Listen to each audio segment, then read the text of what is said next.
Katika kipindi cha mwezi Machi hadi Aprili 2025, Mamlaka ya Kudhibiti na Kupambana na Dawa za Kulevya DCEA kwa kushirikiana na vyombo vingine vya dola imefanya operation katika mikoa ya Dar es Salaam, Shinyanga, Tabora, Tanga, Songwe, Mbeya na Arusha na kufanikisha kuzuia tani 14 za kemikali bashirifu zilizokuwa ziingizwe nchini kinyume cha sheria, kukamata pakiti 10 za pipi zilizotengenezwa kwa kutumia bangi zenye uzito wa gramu 174.77, kukamata kilogramu 4568 za dawa mbalimbali za kulevya, kuteketeza ekari 178 za mashamba ya bangi na kushikilia magari 7, pikipiki 5 na bajaji 1 vilivyokuwa kwenye uhalifu huo. Jumla ya watuhumiwa 35 wanashikiliwa kuhusiana na matukio hayo. Mamlaka kwa kushirikiana na Bodi ya Kimataifa ya Kudhibiti Dawa za Kulevya Duniani INCB, yani International Narcotic Control Body, na mamlaka nyingine za udhibiti tulifanikiwa kubaini na kuzuia kilogramu 1000 za kemikali bashirifu ya aina ya 1-bos-4-piperidone na kilogramu 10,000 za kemikali aina ya acetic anhydride zilizokuwa ziingizwe nchini kutokea bara la Asia bila kuwa na vielelezo vinavyoonesha matumizi ya kemikali hizo hapa nchini. Ni vyema tufahamu kuwa endapo kemikali hizo zingeingia nchini na kuchepushwa, zingeweza kutumika kutengeneza dawa za kulevya aina ya fentanyl pamoja na heroin. Mathalan, kilogramu 1000 za kemikali aina ya 1-bos-4-piperidone zinaweza kutengeneza kilogramu 8000 za dawa za kulevya aina ya fentanyl.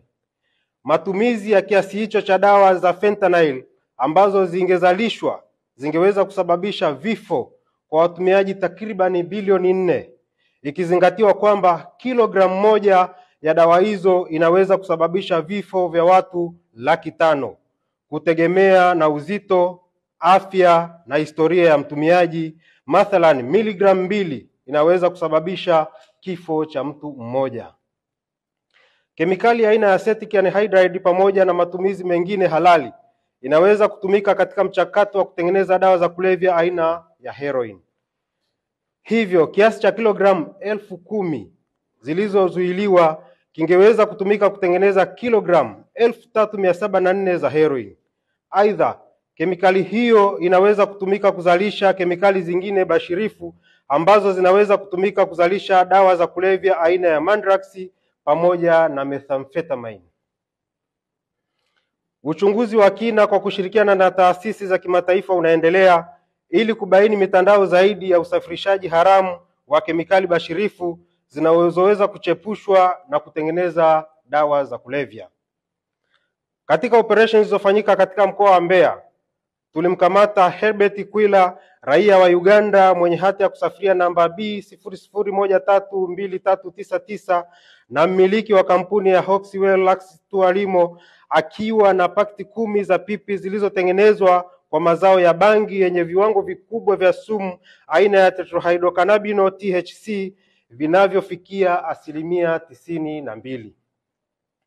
Ukamataji huo ulikwenda sambamba na ukamataji wa gari ndogo aina ya Mercedes-Benz yenye namba za usajili MG 33 BMGP iliyokuwa inasafirisha pipi hizo kuingia nchini ikitokea nchini Afrika ya Kusini.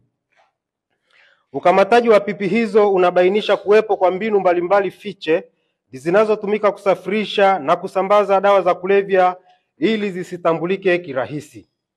Kitendo cha kutengeneza pipi zenye kiwango kikubwa cha sumu aina ya THC ni ushahidi wa aina ovu ya uhalifu kulenga kuharibu vijana ambao ndio nguvu kazi ya taifa.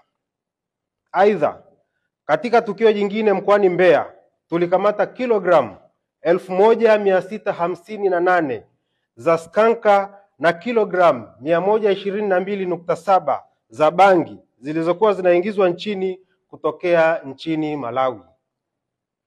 Operations zilizofanyika mkoani Dar es Salaam zilifanikisha ukamataji wa kilogramu 220.67 za dawa za kulevya aina ya skanka katika kata ya Chanika zikiwa zimefichwa chooni, huku kilogramu 11 zikikamatwa kivukoni eneo la ukaguzi wa mizigo kwenye bandari ya kuelekea Zanzibar.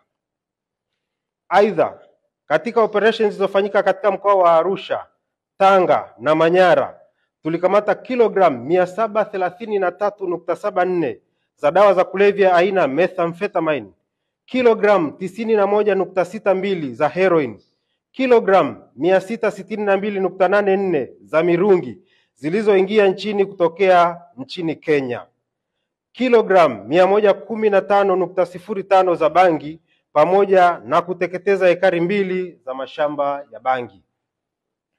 Vile vile, operations zilizofanyika katika wilaya ya Uyui na Nzega mkoani Tabora zilifanikisha kukamata kwa dawa za kulevya aina ya bangi kilogramu 845 na kuteketeza ekari 176 za mashamba ya bangi. Kadhalika, kilogramu 98.35 za dawa za kulevya aina ya bangi zilikamatwa katika operation zilizofanyika wilaya ya Kahama na Shinyanga. Udhibiti wa dawa za kulevya na kemikali bashirifu uliofanyika umezuia athari kubwa ambazo zingejitokeza kiafya, kijamii, kiuchumi na kimazingira, ikiwemo kuongezeka kwa dawa za kulevya mtaani. Pia, ukamataji huu umesaidia kuokoa nguvu kazi ya taifa ambayo ingeangamia endapo dawa hizo zingeingizwa mtaani. Tunatoa wito kwa wananchi kuendelea kushirikiana na mamlaka kwa kutoa taarifa mapema wanapohisi au kuona uwepo wa shughuli zinazohusiana na biashara, utengenezaji na uzalishaji wa dawa za kulevya katika maeneo yao, kupitia kituo chetu cha taarifa na huduma ya kupiga namba bure 119. Vile vile, tunawahimiza wazazi, walezi kuwa makini na kufuatilia kwa karibu mienendo ya watoto wao, ikiwa ni pamoja na kuwaasa kujiepusha na mazingira na sababu zozote zile zinazoweza kuwaingiza kwenye matumizi ya dawa za kulevya. Pia, tunazikumbusha kampuni zinazojihusisha na biashara na matumizi ya kemikali viwandani na kilimo kuzingatia matakwa ya kisheria ya nchi na kuepuka kushirikiana na magenge ya kihalifu kusafirisha kemikali bashirifu ambazo zinaweza kuchepushwa na kutengeneza dawa za kulevya.